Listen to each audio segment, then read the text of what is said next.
Hi everyone, this is Aishwarya. Welcome back to train your brain now. आज हम discuss करने वाले हैं 10 ऐसे क्वेश्चंस, ऐसे केस स्टडीज़ जो कि आपके 2023 के बोर्ड एग्जामिनेशन में, खासतौर से बिजनेस स्टडीज़ की बात करें तो उसमें ज़रूर आ सकते हैं। मोreover, अगर आप मैनेजमेंट के स्टूडेंट हैं और अगर आपने ये बेसिक जो 5 फंक्शंस हैं मैनेजमेंट को, उनकी आप अगर पढ़ाई कर रहे हैं तो वहाँ पे भी ये केस स्टडीज़ आपके लिए इंपॉर्टेंट हो सकती हैं, आप इन्हें समझ सकते हैं। तो हम बात करेंगे केस स्टडीज़ के बारे में। I hope you are ready with it, and in case you have not subscribe, please do make sure that you subscribe to the channel. चलिए स्टार्ट करते हैं पहला केस स्टडी से। Yes. So the first case study is Suhasini is a home science graduate from a reputed college. Suhasini एक लड़की है जो कि ग्रेजुएशन कर चुकी है एक अच्छे कॉलेज से और कुकरी कोर्स उसने वहाँ से किया है। अब वो चाहती है अपना खुद का वेंचर, अपना खुद का बिजनेस स्टार्ट करना with the goal to provide healthy food at reasonable price. अच्छा खाना देना चाहती हैं एट रीजनेबल प्राइस पे, और यही चीज़ उन्होंने डिस्कस करा अपने टीचर के साथ, जिसने उनको इनकरेज किया इस काम को शुरू करने के लिए। After analysing various options for starting her business venture, किस तरह से क्या क्या करना है, they shortlisted the option to sell ready made and ready to make vegetable shakes and sattu milk shake. तो दो चीज़ों पे उन्होंने डिसाइड करा, शॉर्टलिस्ट करा है बहुत सारी चीज़ों में से, ऑप्शंस में से बेस्ट जो दो उन्हें ऑप्शंस लगे उस पर उन्होंने डिसाइड किया। Then they both weighed the pros and cons of both the shortlisted options. अब ये जो दो ऑप्शंस थे, इन दोनों में से कौन सा करना चाहिए, इस पे भी उन्होंने दोनों के ही प्लस और माइनस निकाले। Name the function of management being discussed above and give any one of its characteristic. तो एक नंबर का हमें फंक्शन बताना है, एक नंबर का हमें उसका कैरेक्टरिस्टिक बताना है, और also discuss any 3 limitations of the function discuss. तो जो भी आप फंक्शन आइडेंटिफाई कर लेते हो उसके आपको 3 हमें लिमिटेशंस बताने हैं। तो जब भी आप केस स्टडी सॉल्व करते हैं बोर्ड में, सीबीएसई की बोर्ड एग्जामिनेशन अगर आप दे रहे हैं, तो आपको सबसे पहले ये देखना है कि आपके क्वेश्चन में क्या पूछा गया। चलिए, आपको अगर इसका आंसर आता है तो देख के बताइए। Fine.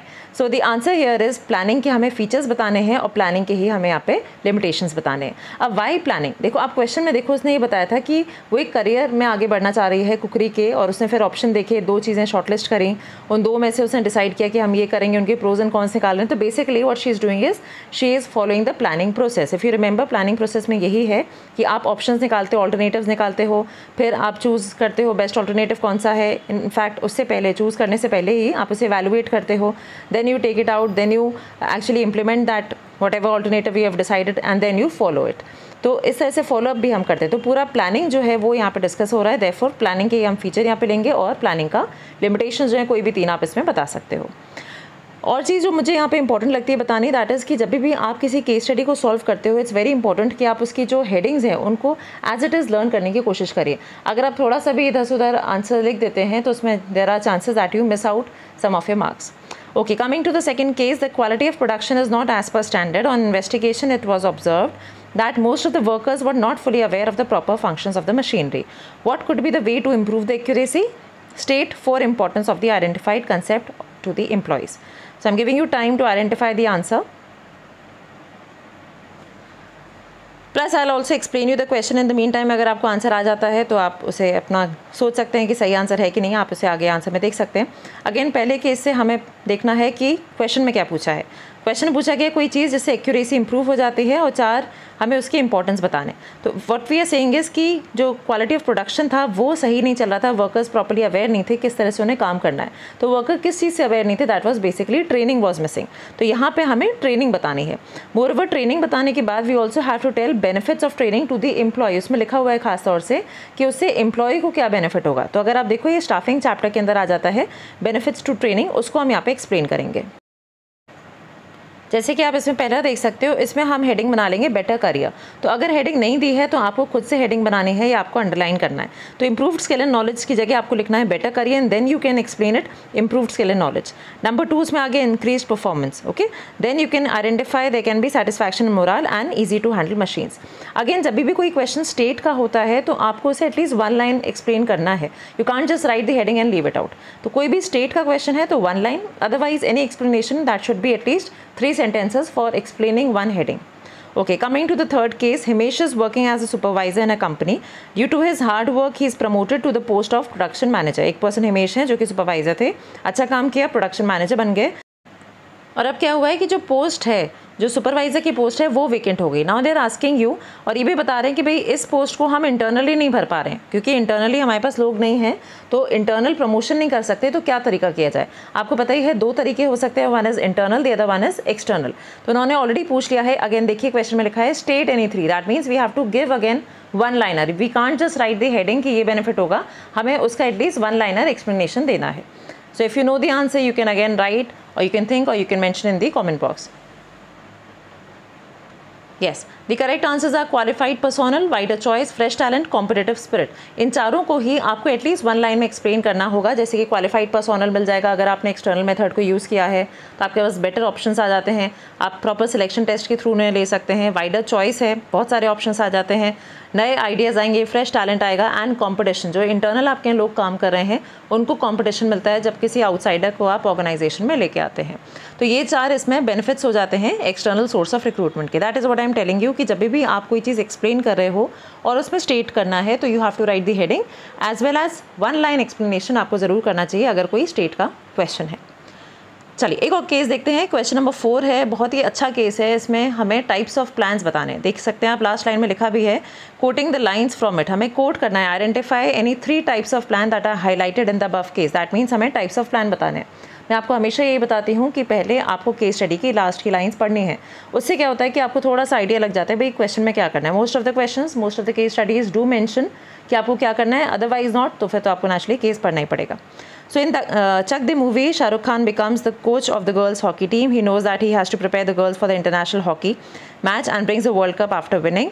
For this, he prepares a long-term plan and thinks the ways how to beat the competitors. He coaches the girls to play in different ways like defensive, offensive, etc. At the outset of a match, he explains who will open the match and how the ball will be passed by one player to another, step by step. अब आपको identify करना है. So, few seconds for you. Yes, so आप इसमें देख सकते हो मैंने ऑलरेडी हाईलाइट कर दिया है, प्लस मैंने आंसर भी मेंशन कर दिया है। बहुत इंपॉर्टेंट क्वेश्चन है और ज़्यादातर लोग इसे गलत कर देते हैं। मूवी आप सबको याद आ गई होगी अगर आपने देखी है, इवन इफ़ नॉट तो इस मूवी में यही दिखाया गया एक हॉकी का मैच है, इंडिया का जो हॉकी का मैच है उसको दिखाया गया है। तो वर्ल्ड कप इसमें मेन उनका ऑब्जेक्टिव था उसको जीतना, so naturally this was the objective. तो जो ग्रीन में करा गया है ये पूरी स्टेटमेंट लिखनी होती है। यूजुअली स्टूडेंट्स क्या करते हैं, वो स्टेटमेंट नहीं लिखते, they just write he knows and then I don't know whether statement is closing. तो जब भी आपको एक क्वेश्चन लिखते हैं बोर्ड में भी आपको पूरी लाइन को मेंशन करना है, no matter how much time we are wasting, make sure कि आपको जो इंपॉर्टेंट लाइन्स हैं उनको आप ज़रूर कोट करें। फिर for this he prepares a long term plan. अब लॉन्ग टर्म प्लान वर्ड जो है वो स्ट्रैटेजी का आता है, साथ साथ दूसरा वर्ड भी दिया हुआ है that is to beat the competitors, so we have to mention both of them. तो यहाँ पे हम एक ही लाइन पे करके नहीं छोड़ सकते he prepares a long term plan and strategy is done. No, you have to mention both the words. अगर किसी भी प्लान के लिए कोई भी चीज़ जो आप कोटिंग द लाइंस कर रहे हैं तो आपको उसके 2 अगर लाइन दिए हैं या 2 वर्ड्स दिए हैं तो both you have to write. Third one is he coaches the girls to play in different ways like defensive offensive. This is method. Again कैसे मालूम पड़ा आपको, क्योंकि उसने बोला कि अलग अलग ways, and if you remember method में होता ये है, मेथड इज कि one best way of doing that work, उस काम को सबसे अच्छे तरीके से करने का तरीका। So that is again method. So method आगे यहाँ पे डिफेंसिव ऑफेंसिव आपको मेथड्स दिए हुए हैं, so therefore this is method. Next one उसने बताया कि स्टेप बाय स्टेप, आप देखो लास्ट के जो वर्ड्स मैंने हाईलाइट करे हैं ब्लू में, सो ये प्रोसीजर बता रहे हैं कि कौन मैच को ओपन करेगा, उसके बाद क्या होगा, उसके बाद क्या होगा। So every step he is discussing, that means he is detailing the procedure. So this is not program. Many of the students do write है प्रोग्राम, सो प्रोग्राम नहीं है यहाँ पे, कोई पॉलिसी नहीं है, यहाँ पे कोई रूल भी नहीं है। Many of the students do right कि यहाँ पे ये रूल है, ठीक है। तो रूल ऐसा यहाँ पे कुछ भी नहीं था, यही 4 हैं और इन्हीं 4 में से आप कोई भी 3 लिख सकते हैं। सो types of plan is one of such topic जो कि बहुत इंपॉर्टेंट है, और इनकेस आपको नहीं पता तो टाइप्स ऑफ प्लान का वीडियो यहाँ पे आपको मिल जाएगा प्लेलिस्ट में क्लास 12th के, सो you can again please go through that video as well. Okay, so coming on to case number 5, Anil is a managing director, MD है in a toy manufacturing company। वो चाहते हैं एक manufacturing unit start करना rural area Bihar में जहाँ पे job opportunities बहुत कम है। He believes in using environment friendly methods of production and aims at giving employment opportunity. तो अभी तक लग रहा है क्वेश्चन जो है वो मैनेजमेंट के ऑब्जेक्टिव्स का है। To the disadvantaged section of this community, as a manager he aims at reducing cost and increasing productivity। ये अगेन एक इंपॉर्टेंस आ गई मैनेजमेंट की, थ्रू बेटर प्लानिंग ऑर्गेनाइजिंग। तो सारे फंक्शंस को यूज़ करते हुए वो कोशिश ये कर रहे हैं कि जो कॉस्ट है वो कम हो जाए और प्रोडक्टिविटी बढ़ जाए। After considering human resources as a greatest asset, so he considers them as the greatest asset. Naturally, is talking about staffing. Getting work done through others is a major task of a manager, as per views of Anil. As a manager, Anil believes that his task is to make workers work towards achieving organizational goals. On the basis of the above paragraph, identify the level at which he is working. As a manager, he aims at reducing cost and increasing productivity. Name the importance of management highlighted in the statement. And getting work done through others is a major task of a manager as per views of Anil. Which dimension of management is highlighted here? तो 3 parts हैं इस case study के, अच्छी case है ये, और इससे आपको आइडेंटिफाई करने हैं 3 चीज़ें। और आप देखो ये तीनों ही क्वेश्चंस जो हैं वो चैप्टर 1 के ही हैं, that is nature and significance of management.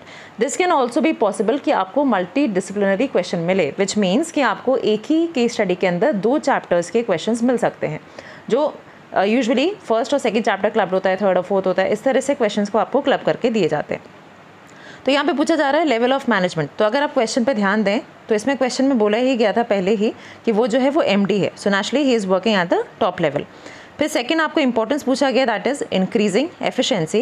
और थर्ड बोला गया है मैनेजमेंट ऑफ पीपल के बारे में, क्योंकि उसने बोला बड़ा मुश्किल है लोगों के साथ मिलकर काम करना, so he is actually talking about the multi dimensional aspect of management. तो इसमें 3 चीज़ें होती हैं, management of people, management of work and management of operations. So this is people. Many of the students do write here operations, या बहुत सारे लोग इसमें वर्क लिख देते हैं। तो वर्क को मैं आपको बता दूं, उसमें हम जो टोटल वर्क हो उसको आइडेंटिफाई करके डिवाइड करते हैं गोल्स में, जबकि जब हम बात करते हैं ऑपरेशंस का तो उसको हम इनपुट से आउटपुट में कैसे चेंज करना है चीज़ों को, जो में हमारे रॉ मटेरियल हैं वो आता है। सो this is basically getting work done. हम बाकी जो ह्यूमन असेट है हमारे ऑर्गेनाइजेशन में उनसे काम करवाने वाले हैं, therefore this is management of people.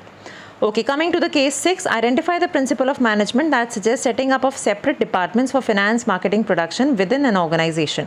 तो मैंने ऑलरेडी आपको दोनों ऑप्शंस दे दिए हैं, यूनिटी ऑफ डायरेक्शन है या डिवीजन ऑफ वर्क है। So again time for you to identify.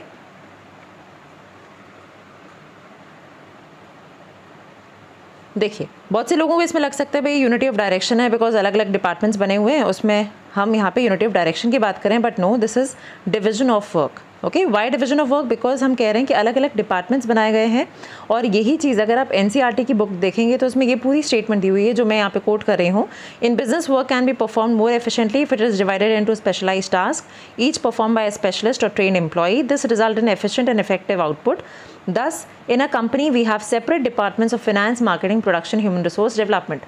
ये वो यही बात कह रहे हैं कि अगर हम लोगों को ऑलरेडी बांट देंगे, डिपार्टमेंट्स में बांट देंगे और उन्हें वही काम दें जो वो काम कर सकते हैं, रिपीटेडली करेंगे तो उनकी एफिशिएंसी भी बढ़ेगी। So again this is talking about division of work, so this is not unity of direction. Okay, so we come to case number 7. A firm is manufacturing apparels and is running under heavy losses. Losses हो रहे हैं company के। Again first move to the last line, identify principle. तो principle बतानी हो सकता है Fayol की हो सकता है टेलर की हो। To recover from the losses the management thought of shifting the unit to a backward area where labour is available at low cost. कहीं पे ये सामान बना रहे थे, बहुत कॉस्टली पड़ रहा था, तो उसे शिफ्ट करना चाह रहे हैं। The management asked the workers to work overtime without any additional payment and promised is the key word here, to increase the wages of workers after achieving its mission. Within a short period the company started earning profit because both the management and workers honored their commitment. देखिए पूरी line यहाँ पे दी गई है, because the management and the workers honored their commitments। इसका मतलब ये discipline है। ये डिसिप्लिन जो प्रिंसिपल है हेनरी फ्योल की, उसमें यही है कि जो भी आपके रूल्स एंड रेगुलेशंस हैं आप उनको फॉलो करें। सेकेंडली ये बोला जाता है कि आपने अगर कोई प्रॉमिस किया है, तो आप देखिए प्रॉमिस वर्ड भी दिया हुआ है कि वो वेजेस को इंक्रीज़ कराना चाहते हैं अगर काम पूरा हो गया, एंड ऐसा हुआ भी, प्रॉफिट्स भी आए, तो naturally now management has to work and make sure कि वो अपने कमिटमेंट जो उन्होंने बोला कि अगर आपने ऐसा कर लिया, प्रॉफिट्स अचीव हो गए, तो हम आपकी जो वेजेस हैं इंक्रीज़ कर देंगे। सो this is talking about the principle of discipline. तो ये आपको क्लियर होना चाहिए, जितनी भी फ्योल की प्रिंसिपल्स हैं उनका रेलेवेंस पता होगा, कंसेप्ट मेन पता होगा क्या है, तो उससे आपको ईजी होगा आइडेंटिफाई करना केस में भी। Secondly many of the students do get again confused कि यहाँ पे टेलर की प्रिंसिपल्स आ सकती हैं, लाइक कॉपरेशन नॉट इंडिविजुअलिज्म, या हम हार्मनी नॉट डिस्कॉर्ड लिख देते हैं, तो वो नहीं आएंगी यहाँ पे, बिकॉज उन दोनों का ही जो रेलेवेंस है वो अलग है। Harmony not Discord and cooperation not individualism is completely different from discipline वाला जो प्रिंसिपल हम यहाँ पे बात कर रहे हैं। So if you have a problem in understanding that, please do mention, आप इसे यहाँ पे कमेंट बॉक्स में मेंशन कर सकते हैं। चलिए अगले केस पे आते हैं। सिंपल सा केस है, it refers to the systematic delegation of authority from top management to the lower level managers. Name the mention the name of it. बहुत ही सिंपल क्वेश्चन है। अगेन इसमें भी बच्चे जो है या स्टूडेंट्स जो हैं वो कंफ्यूज करते हैं। देखिए डेलीगेशन नेचुरली इसका आंसर नहीं है और ना ही ये स्केलर चेन है। सिस्टमैटिक डेलीगेशन हो रहा है तो नेचुरली डेलीगेशन सेम वर्ड नहीं देगा कभी भी बोर्ड आपको, और systematic delegation of authority from top to low naturally scalar chain के थ्रू ही होगा। बट ये जो पूरा मेथड है, ये जो तरीका होगा, दैट इज़ एक्चुअली डिसेंट्रलाइजेशन। हम ये कह रहे हैं सिस्टमैटिक डेलीगेशन हो रहा है, हर लेवल अपने से लोअर लेवल को कुछ कुछ काम दिए जा रहा है जो कि उनके रेगुलर वर्क नहीं है जो वो चाहते हैं कि अगर नेचुरली डिसेंट्रलाइजेशन हम कब करते हैं, जब हमें पता होता है कि हमारे जो सबॉर्डिनेट्स हैं they are trained, they are well capable, तभी आप वो काम उनको देते हो। तो यहाँ पे सिस्टमैटिक डेलीगेशन हो रहा है, देयरफॉर इट इज़ डिसेंट्रलाइजेशन। अगेन आप एनसीईआरटी की अगर बुक देखोगे सेम लाइन इसमें दी गई है। जो भी केस स्टडीज़ आपके बोर्ड्स में आते हैं they are coming from nowhere else but your NCERT. तो एनसीईआरटी का वर्ड बाय वर्ड अगर आपने पढ़ा हुआ है तो आप इजीली केसेस को अंडरस्टैंड कर सकते हो। So decentralisation refers to delegation of authority throughout all the levels of the organisation. जितने भी लेवल्स होंगे हर जगह डेलीगेशन हो रहा होगा एंड ओवरऑल अगर आप देखो तो वो डिसेंट्रलाइजेशन है। एक और बहुत ही अच्छा क्वेश्चन है, Ganesh leathers is a shoe manufacturing company. The firm has decided to increase the productivity of its workers. For this the firm has chalked out a plan. एक प्लान बनाया क्योंकि उनके जो लोगों की प्रोडक्टिविटी थी, एम्प्लॉयज़ की, वर्कर्स की, वो कम हो गई थी, उसे इंक्रीज़ करना चाहते थे। It will be hiring operational managers to work at the lowest level of management. It has decided to keep 8 managers over a group of workers. Thus, every worker has to report to 8 managers. तो लोगों का काम की जो speed थी या working efficiency जो थी वो कम हो गई थी, इसलिए उन्होंने डिसाइड किया। देखिए यहाँ पे एक चीज़ आपको ध्यान रखनी है, उसमें लिखा हुआ है द फर्म के साथ ये हो रहा था, फर्म ने ये प्लान निकाला और फर्म ने ये कोशिश करी कि हम इस तरह से काम करेंगे। फिर आगे सेकंड आता है केस में the managing director of the company. अब इनकी बात आ रही है मिस्टर गणेश तिवारी की कि उनको ऐसा लग रहा है कि जो प्रिंसिपल्स हैं they are guidelines to action, but actual में कोई रेडीमेड या स्ट्रेट जैकेट सोल्यूशन नहीं है। दिस इज़ बिकॉज क्योंकि जो बाहर का इन्वायरमेंट है बहुत कॉम्प्लेक्स है, बहुत मुश्किल है आइडेंटिफाई करना एफिशिएंट इनएफिशिएंट कौन है, इसलिए गणेश तिवारी जी ने इंट्रोड्यूस किया है specific rate of ways payment. अब यहाँ पे क्वेश्चन आ जाता है जो कि आपको बहुत ध्यान से समझना है। क्वेश्चन के अंदर हमारे पास यहाँ पे 3 इंपॉर्टेंट पार्ट्स हैं। Which technique of scientific management is applied by Ganesh limited. They are not talking about Ganesh Tiwari. उन्होंने ये नहीं पूछा कि जो नया मैनेजर आया है उसने कौन सी टेक्निक लगाई है, उसने ये पूछा कि जो फर्म ने ऑलरेडी कौन सी टेक्निक को यूज़ कर रहे थे। Second is which principle of Henri Fayol is applied in the above case, and तीसरा which nature of principle of management is highlighted in the above case. Again question tricky है, ज़्यादातर students इसे गलत करते हैं, इसको मैं दोबारा आपको समझाती हूँ। विच टेक्निक ऑफ साइंटिफिक मैनेजमेंट, देखिए टेक्निक यहाँ पे 2 हैं और कभी भी आप 2 आंसर लिखेंगे तो आपको 0 मिलता है। So you can never write 2 answers in board exams, you have to write just 1 answer and again you have to be sure. आपको क्वेश्चन को 10 बार पढ़ना पड़ेगा तभी आप सही आंसर पे आएंगे। अगर आपने बस एक बार पढ़ा, आपको लगा हाँ ये दोनों हो सकता है, आपने दोनों लिख दिए, तो नेचुरली मार्क्स वहाँ पे कटते ही हैं। सो technique of scientific management which is applied by Ganesh limited here is functional foremanship. उसने यही बोला कि जो फर्म है उन्होंने क्योंकि काम प्रॉपर्ली नहीं हो रहा था, लोग ट्रेन नहीं हो पा रहे थे, इसलिए हमने 8 बॉसेज रखे। So they are talking about functional foremanship. Which principle of Henri Fayol. अब बहुत ही कम बच्चों को ये चीज़ पता होती है कि जो हेनरी फ्योल की डिवीजन ऑफ वर्क है, अगेन फंक्शनल फोरमैनशिप जो है वो डिवीजन ऑफ वर्क से ही आई है। उसमें यही हम यूज़ कर रहे हैं कि हम अलग अलग आपको 8 बॉसेस दे रहे हैं क्योंकि हर कोई उस काम में स्पेशलिस्ट है। So actually they are talking about division of work. And lastly straightforward line आपको यहाँ पे दी हुई है कि जो प्रिंसिपल्स हैं मैनेजमेंट की वो स्ट्रेट जैकेट सोल्यूशन नहीं है, वो सिर्फ एक गाइडलाइन है। आप उसे अप्लाई करोगे और तुरंत वैसा ही रिजल्ट आ जाएगा जो आप चाहते हो, so that will not happen. आपको अपने हिसाब से उन्हें थोड़ा बहुत मोल्ड भी करना हो सकता है। They are not straitjacket solution, they are not exact कि आपने यूज़ किया और ऐसा हो गया। Okay, so here what we are talking about is general guidelines. तो ये क्वेश्चन काफ़ी ट्रिकी है, आप इसे अच्छी तरह से पढ़ लीजिएगा। जो भी टेक्निक्स अगर आपको क्लियर नहीं है तो टेक्निक्स ऑफ मैनेजमेंट जो साइंटिफिक मैनेजमेंट की हैं वो उसका भी वीडियो मैंने आपके साथ शेयर किया हुआ है इन क्लास 12 प्लेलिस्ट, आप उसे चेक कर सकते हैं। So many of the case studies जो मैंने आज आपके साथ डिस्कस करी, I am not very sure कि आपको हो सकता है इनमें से ज़्यादातर आंसर्स आपके गलत हों या सही हैं। अगर सही है तो बहुत अच्छी बात है, इफ़ नॉट तो प्लीज़ मेक श्योर कि आप केस स्टडीज़ की प्रैक्टिस और ज़्यादा करें, अपने कंसेप्ट्स को क्लियर करें। लास्ट क्वेश्चन थोड़ा सा ईजी रखा है बट ये भी ज़्यादातर बच्चों के गलत हो जाते हैं।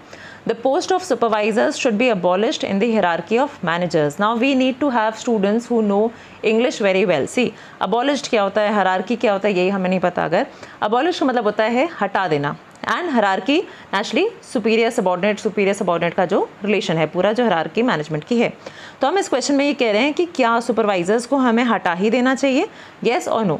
हमेशा कभी भी किसी क्वेश्चन में आप देखोगे यूजुअली आपको येस का साथ देना चाहिए, जो चीज़ राइट है। सो यहाँ पे ऐसा नहीं है, क्योंकि यहाँ पे हम ये कह रहे हैं कि हम उन्हें क्या हटा देना, एक्चुअली नहीं हटाएंगे, बिकॉज उनसे हमें बहुत सारे काम है। आप अगर डायरेक्टिंग चैप्टर में देखो तो वहाँ पे हमें इंपॉर्टेंस ऑफ सुपरविजन है या फंक्शंस ऑफ सुपरवाइजर, दोनों एक ही बातें हैं। दोनों यहाँ पे हमारे पास 7 पॉइंट्स हैं। अगेन आपको यहाँ पे उनमें से 6 को कोट करना था, अगर ये एक 6 मार्क का क्वेश्चन है, 5 कोट करने थे अगर ये 5 मार्क का क्वेश्चन है। सो फ्रेंडली रिलेशंस है, डे टू डे कॉन्टैक्ट है, on the job training, provides feedback, he is a friend, philosopher and guide. इस तरह के सारे फंक्शंस जो हैं वो सुपरवाइज़र ही परफॉर्म करता है। बहुत सारे लोग ये लिख देते हैं इसमें कि नहीं, जो सुपरवाइज़र है उसे हटा दें, उसकी एक्स्ट्रा सैलरी लग रही है या ऑर्गेनाइजेशन में उसकी ज़रूरत नहीं है, मैनेजर और जो वर्कर्स हैं उनका डायरेक्ट कॉन्टैक्ट होना चाहिए। तो ये सारे आंसर्स आपके गलत हो जाते हैं, because you have to stick to the concepts, you have to stick to the text which has been provided as per your syllabus. So make sure that you study well. Thank you so much for watching the video, and please make sure that you give a like to the video. And अगर आपको case studies के और videos चाहिए तो आप ज़रूर मुझे mention कर सकते हैं यहाँ पे. Thank you so much. Take care. Bye bye.